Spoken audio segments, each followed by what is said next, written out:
कर्मों का फल। एक राजा था, उसके 7 लड़के और एक लड़की थी। राजा ने अपने 7 लड़कों का विवाह करवा दिया था। राजा काफ़ी बूढ़े हो गए थे। राजा अचानक बीमार पड़ जाते हैं, जिसके कारण उनकी मौत हो जाती है। पिता के मरने के बाद 7 भाइयों के सिर पर पूरे घर और राजपाट की जिम्मेदारी आ गई। एक दिन 7 भाई काम के सिलसिले में बाहर जाने लगे। सभी ने अपने पत्नियों से बोला कि हमारे बहन को अच्छे से ख्याल रखना, इसको किसी चीज़ की कमी नहीं होनी चाहिए। 7 पत्नियों ने बोला कि ठीक है। इसके बाद 7 भाई चले गए। भाइयों के जाने के बाद लड़की की भाभियों ने उसे बहुत काम करवाने लगी। सबसे छोटी वाली भाभी उससे काम नहीं करवाती थी, बल्कि जो 6 भाभियां थीं उससे बहुत काम करवाती थी। एक दिन की बात है, शाम हो गया था। भाभी बोली। भाभी ने कहा कि जाओ जंगल में से लकड़ी लेकर आओ। लड़की ने रस्सी मांगा। भाभी ने कहा बिना रस्सी के जाओ।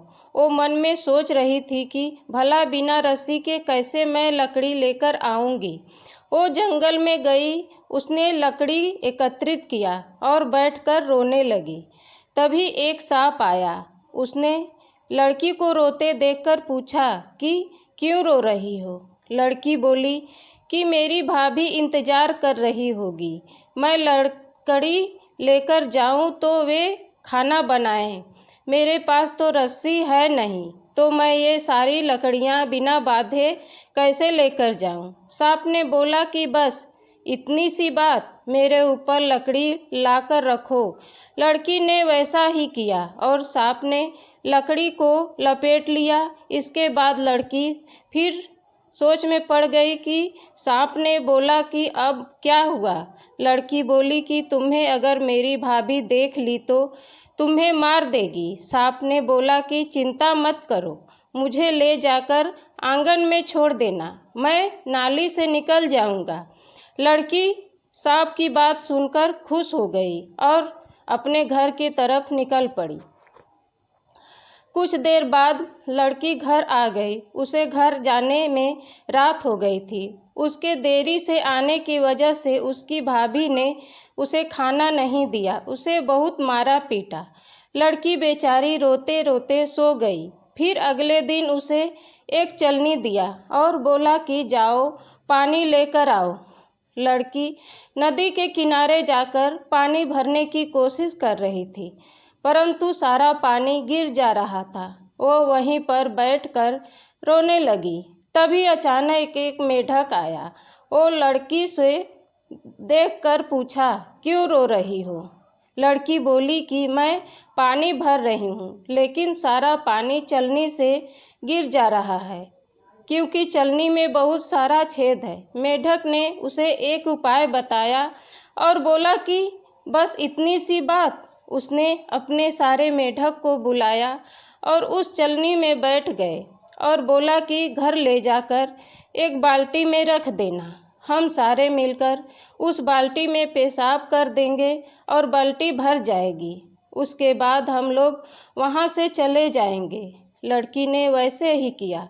उस लड़की की भाभी हर रोज़ ऐसे ही उटपटांग काम कुछ न कुछ करने के लिए देती थी।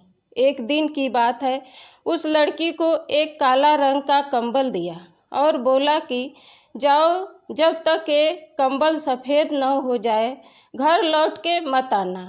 लड़की बोली ठीक है। लड़की कंबल लेकर चली जाती है और नदी के किनारे बैठकर उसे धोती है। वह छोटी लड़की उसे धोती गई, परंतु वह सफ़ेद होता ही नहीं। काला है तो काला ही न रहेगा, सफ़ेद थोड़ी न होगा। लड़की को 2 दिन हो गए, वह बिना कुछ खाए पिए बैठी रही और फूट फूट कर रो रही थी। तभी उसके 7 भाई नदी के पास वाले जंगल से होते हुए बाहर से लौटकर आ रहे थे। 7 भाइयों को किसी लड़की की रोने की आवाज़ सुनाई दिया। वे नदी के किनारे पहुंच गए। अपने बहन को उस हालत में देखकर उन सभी भाइयों को दिमाग खराब हो गया और पूछा कि बहन, ये हालत किसने किया। उस छोटी लड़की ने सब कुछ बताया। इसके बाद सातों भाइयों ने बहन को साथ लेकर घर गए और बहन को बाहर ही कहीं छुपा दिया और बोला कि जब तक हम में से कोई न आए यहाँ कहीं मत जाना। इसके बाद वो घर के अंदर चले जाते हैं। सारी पत्नियां अपने पति को देखकर इतनी खुश होती हैं कि पूछो मत। कोई पानी लेकर आती है तो कोई पंखे से हवा देती है। तभी एक भाई बोला कि मेरी प्यारी बहन कहाँ है, दिखाई नहीं दे रही है। तभी एक भाभी बोलती है, यहीं पर कहीं खेल रही होगी। तुरंत दूसरी भाभी बोली, अभी दूध भात खाकर यहीं कहीं खेल रही थी। तभी एक पत्नी बोली कि आप लोग पहले खाना खाइए, वो आ जाएगी। एक भाई बाहर जाता है और अपने बहन को अंदर लेकर आता है और अपनी पत्नी से पूछते हैं कि यही दूध भात खाई है, अगर खाई होती तो ये हालत नहीं रहती। मेरी बहन की क्या हालत हो गई है। सारी पत्नियां कुछ नहीं बोलती हैं। तब छोटी लड़की बोलती है कि सबसे छोटी वाली भाभी ने कुछ नहीं किया है, बाकी सारी भाभी ने बहुत सताया और काम करवाया है। सारे भाइयों ने मिलकर अपने पत्नियों को घर से बाहर निकाल दिया और सबसे छोटी वाली पत्नी रह गई। उसके बाद सारे मिलकर राजपाट करने लगे। धन्यवाद।